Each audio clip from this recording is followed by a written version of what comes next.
మనము ఆయిల్ వేసుకుందామండి. ఇప్పుడు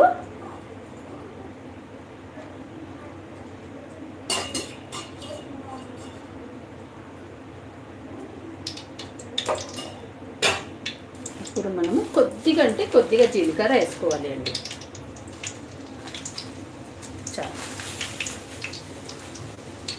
తర్వాత మనము ఆనియన్ కట్ చేసినాం కదా, అది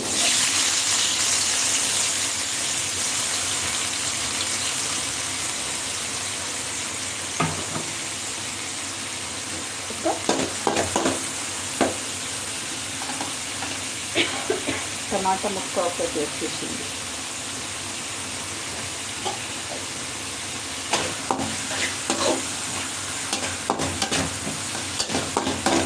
ఒక ఆనియన్ మంచిగా కొద్దిగా గోల్డెన్ కలర్ వచ్చే వరకు మనం మంచిగా వేయించుకుందామండి.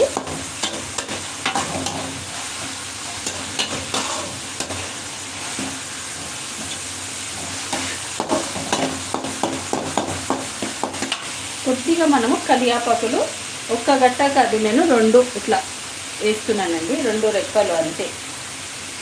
కొద్దిగా ఫ్లేవర్ సూపర్గా వస్తుందండి మనం ఆయిల్లో వేయించేటప్పుడు వేస్తే కరివేపాకులు